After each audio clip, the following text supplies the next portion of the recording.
Hello everyone. మంత్రి నారా లోకేష్ గారి సతీమణి నారా బ్రాహ్మణి గారు పొలిటికల్లోకి ఎంట్రీ వస్తున్నట్టు కూడా చర్చలు అయితే నడుస్తున్నాయి. సో ఇందులో ఎంతవరకు నిజాలని ఒకసారి డిస్కస్ చేసే ప్రయత్నం చేద్దాం. ప్రస్తుతం స్టూడియోలో జర్నలిస్ట్ శేషరావు గారు ఉన్నారు. వెల్కమ్ చెప్దాం. Hello sir. హలో సార్, నిజంగా ఇంటర్వ్యూ పోతున్నారా? దీని మీద చాలా కాలంగా చర్చ జరుగుతుంది. అవును. అందుకే ఆ చర్చకి తెర వేసేటువంటి ప్రయత్నం ఆవిడ చేశారు. ఎక్కడ చేశారని అంటే ఒక కాంక్లేవ్ జరిగింది, బిజినెస్ టుడే కాంక్లేవ్ ఒకటి జరిగింది. బిజినెస్ టుడే సంస్థ నిర్వహించింది. నెల 12వ తారీఖున ముంబైలో జరిగింది. మోస్ట్ పవర్ఫుల్ లేడీ 2025 అనేటువంటి కార్యక్రమం పెట్టి దానికి బ్రాహ్మణి గారిని కూడా ఇన్వైట్ చేశారు. బ్రాహ్మణి గారు అక్కడ పార్టిసిపేట్ చేశారు. పార్టిసిపేట్ చేసినటువంటి క్రమంలో అక్కడ మోడరేటరు వెంటనే క్వశ్చన్ అడిగారు. ఏం క్వశ్చన్ అడిగారంటే, చంద్రబాబు నాయుడు గారు ఆహ్వానిస్తే రమ్మంటే మీరు రాజకీయాల్లోకి వస్తారా అని అడిగారు. క్వశ్చన్ ఇది. ఓకే.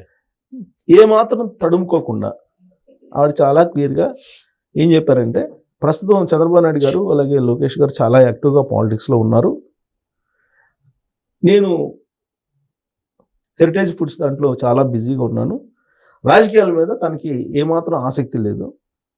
ప్రస్తుతం నేను చాలా హ్యాపీయెస్ట్గా హెరిటేజ్ సంస్థను నడుపుతున్నాను. హెరిటేజ్ సంస్థ కొన్ని లక్షల మంది మహిళలకి అలాగే కొన్ని కోట్ల మంది వినియోగదారులకి సేవ చేస్తుంది. అంతకన్నా ఆనందం ఇంకోటి ఏముంటుంది? పొలిటికల్లో ఇంతకన్నా ఆనందం ఉంటుందని నేను అనుకోవట్లేదు. కాబట్టి నాకు ఫస్ట్ ప్రయారిటీ హెరిటేజ్ అని చెప్పారు. నా ఫస్ట్ ప్రయారిటీ హెరిటేజ్.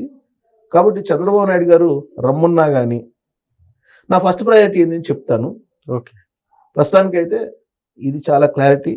పొలిటికల్గా ఎంట్రీ కావాలని లేదా పొలిటికల్ ఆసక్తి కానీ తనకి ఏమీ లేదని చెప్పి చాలా క్లియర్గా చెప్పారు. చెప్తూ ఆవిడేమన్నారంటే, ఆరోగ్యం పట్ల, ప్రజారోగ్యం పట్ల, పరిసరాల పరిశుభ్రత పట్ల, వీటి పట్ల, ఆహార నియమాలు, వీటి పట్ల ఆసక్తి ఉంది. అవి సమాజానికి అందించి వాళ్ళని జాగృతం చేసేటువంటి కార్యక్రమాలు కూడా మేము చేస్తాము అని చెప్పారు.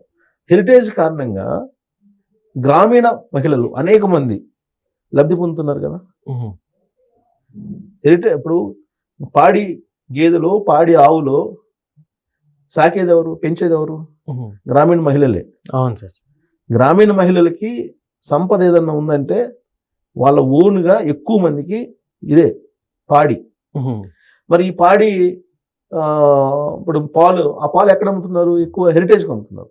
మిగతా సంస్థల కంటే కూడా హెరిటేజ్ పాలు కొని వాళ్ళకు ప్రాంప్ట్గా డబ్బులు ఇస్తున్నారు. అంతకన్నా సేవ ఏముంది? అంతకన్నా సేవ మరొకటి ఉండదు కదా. అలాగే వినియోగదారులు, కొన్ని కోట్ల మంది వినియోగదారులు ఉన్నారు కదా. వినియోగదారులకి శుభ్రమైన నాణ్యమైనటువంటి పాలన అందజేస్తున్నారు కదా. ఇదంతా సర్వీసే కదా. రాజకీయాల్లో కూడా చేసేది సర్వీసే కదా. మరి అలాంటప్పుడు రాజకీయాల్లోకి వెళ్ళాల్సిన అవసరం ఉంది అనేటువంటి యాంగిల్లో ఆవిడ మాట్లాడారు. ప్లస్ ఈ న్యూట్రిషన్ ఫుడ్ వీటన్నిటి మీద అవగాహన కలిగించాలని ఉంది. అది నేను చేస్తాను రాబోయేటువంటి రోజుల్లో అని చెప్పారు.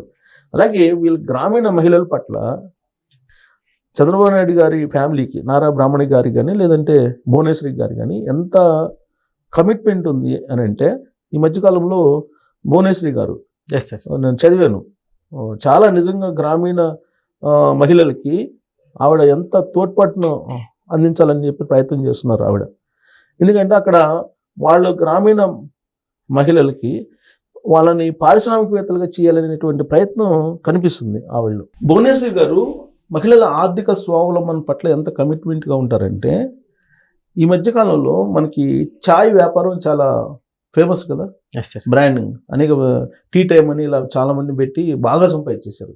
ఇప్పుడు ఇక్కడ అలాంటి వ్యాపారమే వీళ్ళ చేత పెట్టేయాలని చూస్తున్నారు. ఛాయ్ రాస్తా, ఏపీ ఛాయ్ రాస్తా అని పేరు పెట్టారు. ఛాయ్ రాస్తా అని పేరు స్కీమ్. ఆ స్కీమ్ పేరు ఆంధ్రప్రదేశ్ ప్రభుత్వం ఈ ఛాయ్ రాస్తా అనేటువంటి స్కీమ్ని పెట్టింది. ఈ స్కీమ్ని డిజైన్ చేసింది భువనేశ్వరి గారు అంటారు. ఇప్పుడు భువనేశ్వరి గారు పోయి ఈ స్కీమ్ని ప్రమోట్ చేశారు. అంటే ఛాయ్ రాస్తా అంటే ఛాయ్ అమ్ముకునేటువంటి స్టాల్స్, అంటే మామూలుగా అక్కడక్కడ పెట్టి అమ్ముతుంటారు. అలా కాకుండా దానికంటూ ఒక డిజైన్ చేసేసి ఫ్రాంచైజ్, బ్రాండ్ ఉన్నప్పుడే కదా ఫ్రాంచైజ్ వచ్చేది. ఈ ఛాయ్ రాస్తాకి బ్రాండ్ క్రియేట్ చేస్తుంది ఆంధ్రప్రదేశ్ ప్రభుత్వం. క్రియేట్ చేసి దాన్ని ఫ్రాంచైజీకి ఇస్తుంది. ఎవరికి ఇస్తుందంటే మహిళలకు ఇస్తుంది. ఇచ్చి ఏం చేస్తుందంటే దాంట్లో gasless electric tea machines ఇస్తారు. గ్యాస్ లేనటువంటి ఎలక్ట్రిక్ టీ మెషిన్స్, టీ తయారు చేసిన మెషిన్స్ ఇస్తారు. తర్వాత నెలకు 15 నుంచి 30,000 ఆదాయం వచ్చేటువంటి అవకాశం ఉండేలాగా ఏర్పాటు చేస్తుంది ప్రభుత్వమే ఈ ఛాయ్ రాస్తా కార్యక్రమంలో. ఇదంతా కూడా మెప్మా ఉచిత శిక్షణ ఇస్తుంది. అది పెట్టడానికి స్టాల్కి అవసరమైనటువంటి రుణాన్ని బ్యాంకు రుణం ఇప్పిస్తున్నారు. దాంట్లో మళ్ళీ ప్రభుత్వ సబ్సిడీ కూడా ఉంది. దీనికి అవసరమైన పత్రాలు ఏంటంటే ఆధార్ కార్డు, మీరు డ్వాక్రా మహిళ అయి ఉండాలి ఖచ్చితంగా, సభ్యత్వ వివరాలు ఉండాలి, ఓకే, తర్వాత బ్యాంక్ పాస్బుక్ కాపీ, తర్వాత ప్రాథమిక డాక్యుమెంట్లు లోన్ తీసుకోవడానికి అవసరమైన ఈ డాక్యుమెంట్స్ ఇవి ఇస్తే కనుక మీకు ఛాయ్ రాస్తా పథకానికి మీరు ఎలిజిబుల్. సో ఇది పెట్టవచ్చు. ఏంటి ఫస్ట్ స్టెప్లో ఏంది, మెప్మాకి వెళ్ళాలి. సెకండ్ స్టెప్ ఏంది, మున్సిపల్ ఆఫీసులో కూడా అప్లికేషన్ ఫార్ములు తీసుకుంటారు. తర్వాత దానికి అవసరమైన దరఖాస్తుకు సంబంధించిన అన్ని సమర్పించాలి. అర్హత నిర్ధారణ అనంతరం బ్యాంక్ రుణానికి సిఫారసు చేస్తుంది గవర్నమెంట్. సో శిక్షణ పూర్తయిన తర్వాత టీ కియోస్కో ఏర్పాటు చేస్తారు. ఇది కుప్పం నియోజకవర్గంలో ఫస్ట్ ఛాయ్ రాస్తా అవుట్లెట్ని ప్రారంభించారు. కుప్పం నియోజకవర్గంలోకి ఎమ్మెల్యే ఎవరు, కుప్పం నియోజకవర్గానికి చంద్రబాబు నాయుడు గారు. కానీ చంద్రబాబు నాయుడు గారి కంటే కూడా అక్కడ ఉన్నటువంటి ఓటర్స్కి భువనేశ్వరి గారు బాగా పరిచయం ఇక్కడి నుంచి. ఎందుకంటే ఆవిడే వాళ్ళతోటి ఎప్పుడు కూడా మాట్లాడుతుంటారు. ఇంటికి వచ్చినా కుప్పం నియోజకవర్గానికి వచ్చినా వాళ్ళతోటి మమేకం అవుతుంటారు. ఫస్ట్ అక్కడ స్టార్ట్ చేశారు భువనేశ్వరి గారు. ఇప్పుడు రాష్ట్రం మొత్తానికి దాన్ని స్టార్ట్ చేయడానికి ట్రై చేస్తున్నారు. ఓకే. సో అంటే మహిళల పట్ల, మహిళల ఆర్థిక స్వావలంబన పట్ల వాళ్ళకి ఎంత కమిట్మెంట్ ఉంటుందో ఉదాహరణ అది. సరే, ఇప్పుడు బ్రాహ్మణి గారు రాజకీయాల్లోకి వస్తారని అంటే చెప్పారు ఆవిడ, ఇది హెరిటేజ్ ద్వారా నేను ఎంత సేవ చేస్తున్నానని చెప్పారు. కాకపోతే పరిస్థితులకు అనుగుణంగా ఒక్కోసారి రావాల్సి వస్తుంది. లేటెస్ట్గా 2024 ముందు తీసుకుంటే చంద్రబాబు నాయుడు గారిని అరెస్ట్ చేసిన తర్వాత బయటికి అనివార్యంగా రావాల్సి వచ్చింది బ్రాహ్మణి గారు, అలాగే భువనేశ్వరి గారు. లేదంటే వాళ్ళు అసలు రాజకీయాల్లో అసలు ఎప్పుడు బయటకు రాలా. ఈవెన్ ఎన్టీ రామారావు గారు అధికారంలో ఉన్నప్పుడు కూడా భువనేశ్వరి గారు ఎక్కడా కనపడలా. చంద్రబాబు నాయుడు గారు సుదీర్ఘకాలం పాటు ముఖ్యమంత్రిగా ఉన్నా ఎక్కడ కనపడలా. కేవలం జగన్మోహన్ రెడ్డి గారి కారణంగానే వీళ్ళు ప్రజల్లోకి వచ్చారు. అవును, ప్రజల్లోకి వచ్చి భువనేశ్వరి గారు ప్రచారం చేశారు, అలాగే బ్రాహ్మణి గారు ప్రచారం చేశారు. సీన్ కట్ చేస్తే 164 స్థానాల్లో గెలిచారు. కూటమి 11 స్థానాలకి జగన్మోహన్ రెడ్డి గారు పరిమితమయ్యారు. అంటే వాళ్ళ పార్టీకి వాళ్ళు ప్రజాసేవ బిజినెస్ చేసుకుని ఇస్తే పాలిటిక్స్లోకి రారు. జగన్మోహన్ రెడ్డి గారు లాంటి వాళ్ళు ఎవరైనా కొన్ని డెసిషన్స్ తీసుకుంటే అనివార్యంగా రావాల్సిన పరిస్థితులు వస్తే ఖచ్చితంగా వచ్చే అవకాశం ఉంది. Okay sir, thank you.